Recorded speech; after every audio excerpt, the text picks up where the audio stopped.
Hello. So for my video essay, I've chosen to talk about the struggle of power within Octavia Butler's Dawn. Dawn is a really cool science fiction book full of aliens and like weird creatures and all this other stuff.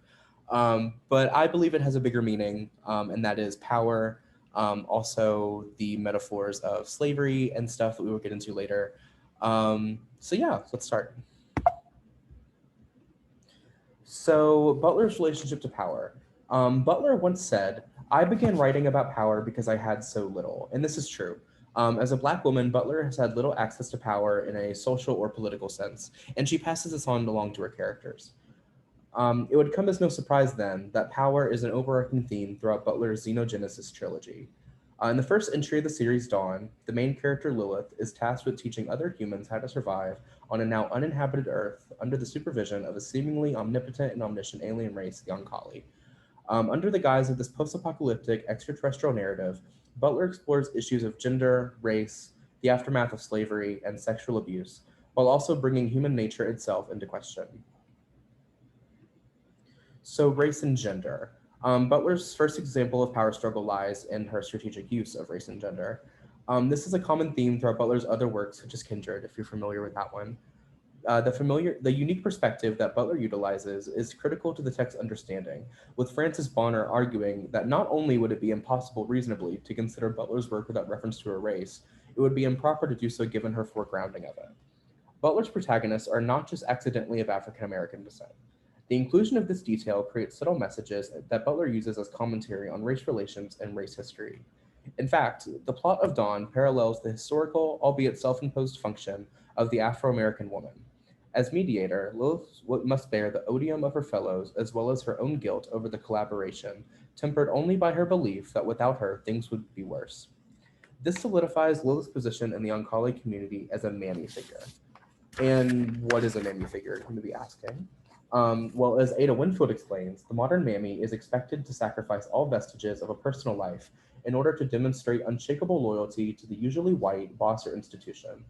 Because of her race, the mammy is socially lower than her white owners, yet she is given more power over other slaves, which causes tension. The mammy figure finds herself torn as she tries to appease the white owners while also trying to uphold loyalty to her own race. And when you apply this concept to Dawn, there are immediate similarities. If you were to replace the concept of race with the concept of human versus alien, it would be a literal statement about her position in the society, her being Lilith. A recurring question within the human group that Lilith is charged with is her humanity, which sparks from the genetic modifications that the Oncali have given her. In one instance, Lilith saves one of her charges from sexual abuse. Later, when the same woman questions Lilith's status as a human being, she retorts, "If I weren't human, why the hell would I care whether you got raped?" This segregation that occurs is similar to the effects of the mammy figure previously stated. In this metaphor, the Oncali represent the white owners who possess power over their slaves, who are represented by the humans. Here, we see that Lilith is subject to a sort of discrimination and distrust due to her affiliation with the Oncali, similar to the mammy figure. This also plays into her identity as a woman. The caretaker role that she fulfills is indicative of that, especially in regard to the kitchen that she maintains. Bonner agrees that this particular articulation can also be seen in the importance of food in the domestic, not just a sign of the female, but with, for example, the emphasis on yams, cassava, and African agricultural practices, a sign of the black female of African origin. Butler's placement of Lilith in this situation harkens back to the Mimi figure, which transforms a science fiction story into a commentary on race and reveals Lilith's position in this environment. Through this fantastical vessel, Butler is giving readers a reference to imagine the life of African Americans during the antebellum period of the United States. So, the legacy of slavery. Haraway mentions that hierarchy is not power's only shape. Similarly, Butler captures the legacy of slavery and displays how the intricacies of racial identity transcend the confines of Earth. Of course, Lilith's identity as a Black woman plays into this. I've already discussed Lilith's position as a mammy figure, but I'd like to also discuss the more direct ties the text has to slavery. In her article, Frances Bonner says, concerned as she is with the specificity of the Afro American experience, it is unsurprising that Butler again and again explores the phenomenon of slavery, in particular, the initial stage in which the self, body, soul, and subjectivity is stolen and declared an item of exchange. This theme is rampant throughout Octavia Butler's Dawn. In fact, the very nature of the Oncoli's gene trading practices is an exact example of the exchange aspect of Bonner's statement. At one point, Lilith even states that she did not own herself any longer. Even her flesh can be cut and stitched without her consent or knowledge. The interpretation of the Oncoli as a metaphor for white slave owners holds true here. The disruption that the Oncoli bring to the traditional family structure, as well as the genetic integrity of the human race, is hauntingly familiar to the effects of slavery on African American families. I'd specifically like to call attention to the end scene in which Lilith is impregnated by Nakanj without her consent. Bonner states that after the appropriation, there are usually the issues both of forced reproduction and of love for the captor, the former of these at least, the characteristic of the Afro American slave experience. All of these elements apply to Dawn in unique ways. First, the issue of forced reproduction. Not only is Lilith impregnated without our consent, but Nakanj later states that humans need us now. They won't have children without us. Human sperm and egg will not unite without us.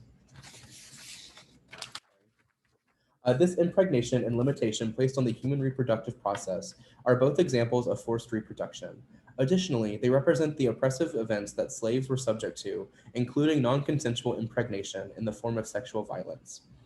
The chemical love that the Oncoli induce onto the humans is indicative of the love for the captor that Bonner mentions. Similarly, Bonner discusses that love is chemical. The element of choice has disappeared. Where the slave or captive may have had no choice about bearing the captor's child, loving him had been another matter. The perception of love as a chemical reaction, rather than an emotional one, shifts the power from the humans to the Oncoli, which further expands their already monopolistic empire of power. This is an issue that doesn't directly apply as a metaphor for the antebellum experience, but rather it is even more terrifying. In the antebellum South, Black victims of sexual violence by their owners still had the ability to despise their captors. In Butler's Dawn, this is not the case. If love is chemical in this universe, then the Oncoli have complete control over it, which removes yet another avenue of agency. Additionally, the concept that the Oncoli are benevolent creatures and that human lives profit by the use of Oncoli genetics, technology, and culture harkens back to the rhetoric used by colonists when dominating a relatively primitive culture. Rachel Pollack agrees that this recalls that favorite white American fantasy, the benefits of slavery for the happy blacks. Butler's use of the Oncoli as metaphorical white slave owners is incredibly powerful and brings a new perspective to the science fiction narrative. So, intellect as a weapon. The Oncoli hold undeniable power over their human prisoners. Throughout the novel, it is assumed that the Oncoli know best, and at times it appears that the extraterrestrials are purposefully suppressing the knowledge of humans. Because of the Oncoli's position as the intellectually superior species, this is yet another avenue of power that divides the alien race and the Earthlings. The first example of this would be when Lilith is refused access to written records and is forbidden from creating her own. When asked about it, Nakanj says, "I know about the records your people kept. None of your people are permitted to see them. I cannot give you such things. Not to write or to read. It is not allowed. The people have decided that it should not be allowed." This refusal of knowledge, this refusal of tools of knowledge, such as books and writing materials, suggests that the Oncoli do not want humans interacting with anything that does not branch from Oncoli culture. While this is reminiscent of slave-era strategies to prevent uprising, I believe this has different effects on the humans here. Because Lilith is not able to learn in the traditional human way, she is more easily persuaded to assimilate to Oncoli culture, specifically toward the genetic alteration that Nakanj heavily suggests she undergo.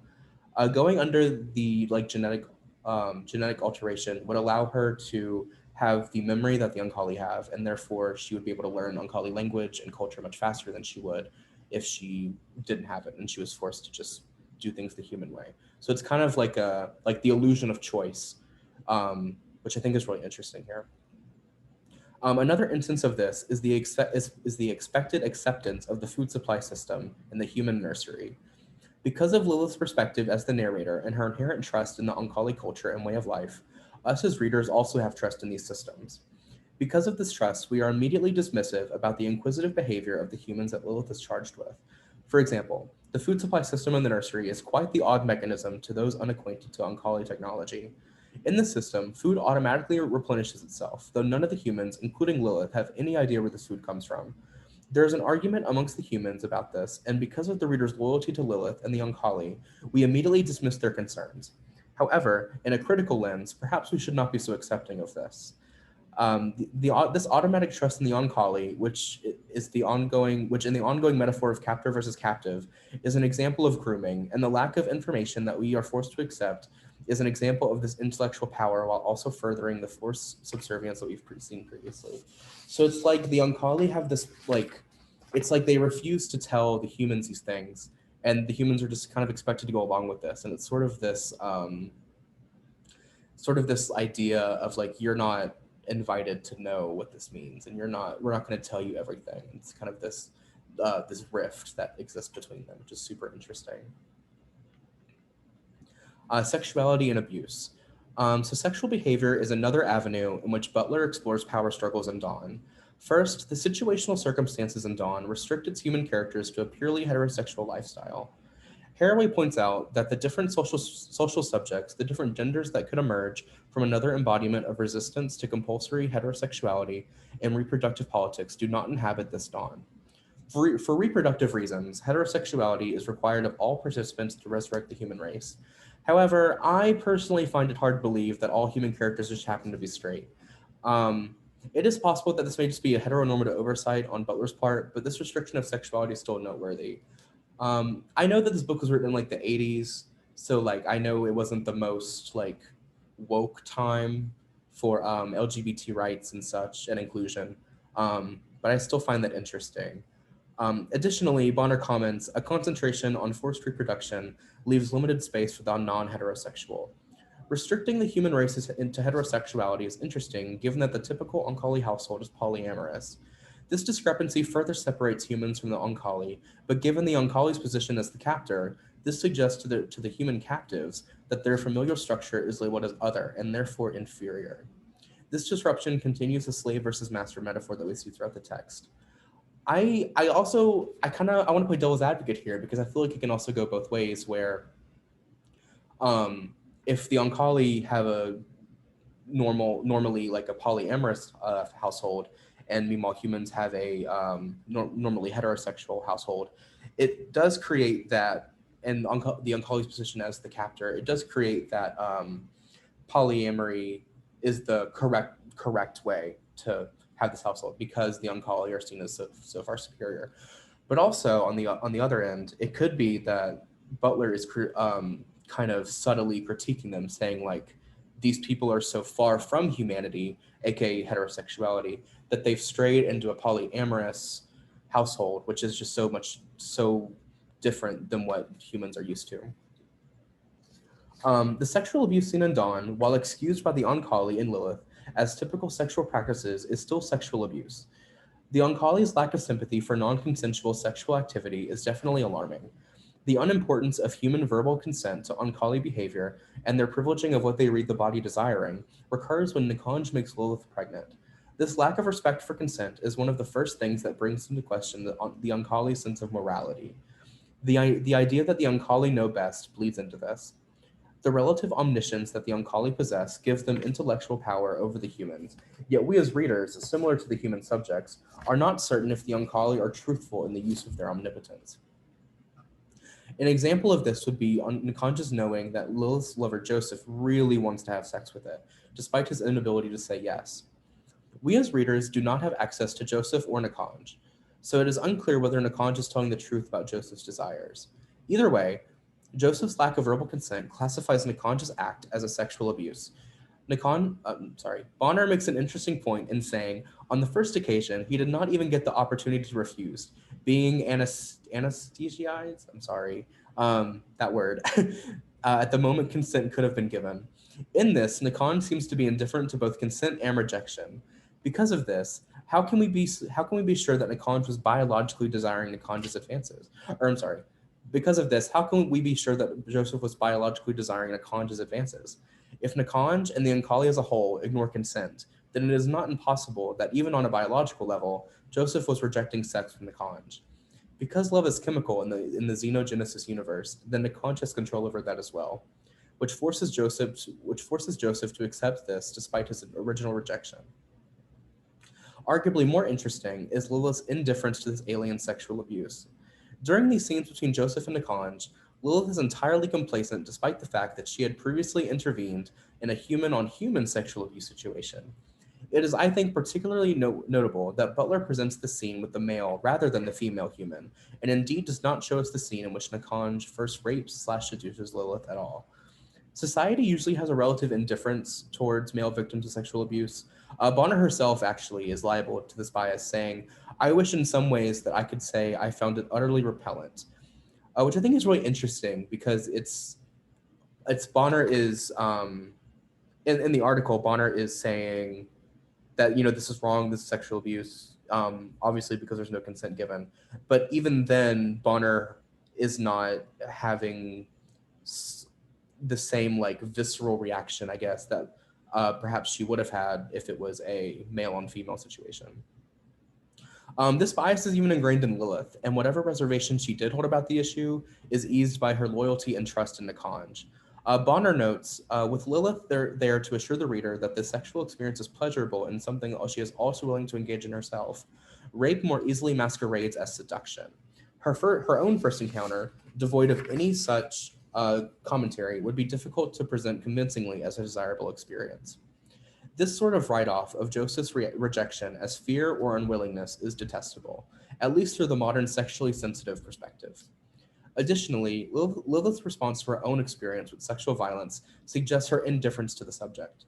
After her experience with Paul Titus, Lilith seems to excuse his behavior by telling the Oncali, "You cut him off from his own kind. You kept him away from women for how long? 15 years? More? In some ways, you kept him 14 for all those years." Her excuse of sexual abuse says a lot about Lilith's and by extension Butler's thoughts on the subject. I actually found it very interesting how in the scene with Paul Titus, Lilith immediately when talking to the Oncali about it, Lilith immediately says it's the Oncali's fault for having Paul Titus sheltered away from other humans, instead of blaming Paul Titus for his sexual abuse.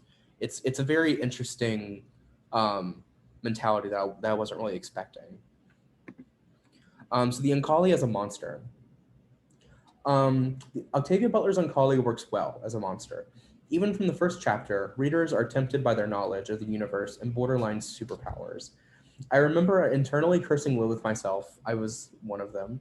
I remember cursing Lilith for being so stubborn about adapting to Oncali life. But then, as the book continued, we learned that the seductive power the Oncali possess comes with a price, the loss of humanity. The Oncali might be able to manipulate entire galaxies, but they lack what lies at the core of the human race. Such things as empathy, compassion, creativity, love, anger, hatred. I mean, the list goes on and on. These core human emotions that we all have. They're all lost on the Oncali. Removing any sense of sympathy for the Oncali was necessary for Butler to have the meaning she intended. As previously discussed, the Oncali as a stand-in for racist slave owners works well in the context of this novel. Butler is able to hyperbolize and in some instances even understate the experience of antebellum Black Americans. The Oncali's gilded appearance makes for an interesting depiction of the seemingly advanced Europeans come to destroy African American families for the better. Butler's denial of a truly omnipotent force is interesting, as it would have added to the hopelessness of her characters. Her choice to keep them imperfect is indicative of her thoughts on both these oppressors and the white Europeans they represent. So it's kind of like, in a way, through the Oncali and through these like extraterrestrial, like, alien species, Butler is really saying like these like going back to the metaphor that the humans in this book represent, the slaves and African people. It's kind of like these aliens are the white Europeans that they represent. They seem like so much more powerful and so much like they have complete control over you, but really it's really not. They're not. They don't have the same like morals. They don't have the same anything. Like, yes, they have this knowledge because they've been to so many other places and such, aka colonialism, but they don't like. It's almost like they're not comparable. It's like there is no better, really. There's no objective superior, which I think is a really interesting take for her to write that. Bonner notes, in an interview given at the time she was writing Dawn, Butler claimed, "I don't write utopian science fiction because I don't believe that imperfect humans can form a perfect society. Butler's thoughts are evident in both the humans and the Oncali, as both are examples of this imperfect society that she mentions. So what is Butler saying here? Like what, through the subtle metaphors of racism and sexism and sexual abuse, what is her message to the reader? What connects all these together? Um, I have a solution. One word: power. Power. I'm sorry. Dawn's ultimate message is about power. So, when strung together, Dawn's interpersonal power relations create an interesting allegory. As a black woman, Lilith, and even Butler, has the least power due to her double minority status. This makes her the subject of exploitation, which is seen in several instances in Dawn. First, and perhaps most notably, would be the ongoing slave and mammy metaphor, with the Oncali assuming the role of captor, humans being the captives, and Lilith as the mammy figure that connects the two, or some sort of interposition, like an in-between state. Um, the other instance of exploitation is sexual abuse, although this applies to more than Lilith, as we see with Joseph, and even other humans, I think they all have their own interactions with individual Oncalis. Um, Combined, these transform the science fiction tale into an allegory describing the experience of minorities under an oppressive superior, as well as displays the immortality of issues such as racism and sexism. It's like, even though they're not on Earth, and even though it's not actually like pre-Civil War days, it's like these issues are still relevant. Um, Colonialism still happens, even in an intergalactic sense, which I think is really cool. These issues never die. It's kind of like they just change shape and they change people, but at the end of the day, like what's happening is still the same. And Dawn highlights these issues well, and the extraterrestrial elements of this novel allows readers to suspend their disbelief just enough for Butler's message to sink in. I think that's really interesting because it's like I can imagine a more conservative reader reading this, and like if this were if this were a more direct, a more like actual, like a literal interpretation, if this were literally pre-antebellum period, I feel like a more conservative audience would they would have their guard up and they'd be like, no, I disagree. But when you make this instead a tale of aliens versus humans, it's like no longer is someone like on the white side or the black side. We're all human at the end of the day. So it kind of unites us in that sense, and like we are all facing this one person or this one enemy. Um, so it kind of lets their guards down, or not, maybe not their guards down, but it lets the message sink in to someone who would have immediately turned away if they had heard that in a more literal interpretation, which I think is really cool. And because of this, Dawn serves as a bridge between the oppressed and the oppressor, which is why it's so relevant today. I mean,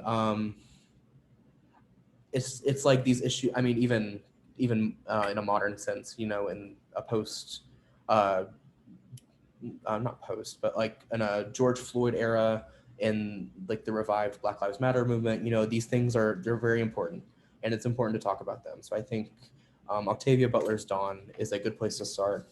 Um, and she does it well. I think she does it well. So here are my sources for my presentation. I hope you enjoyed.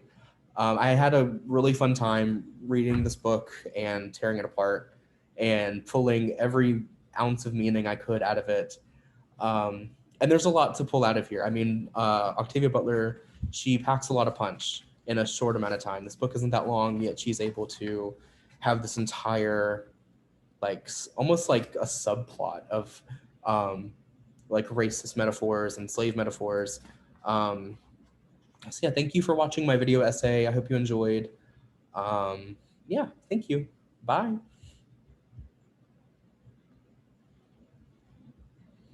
If I can get this to end. Hello.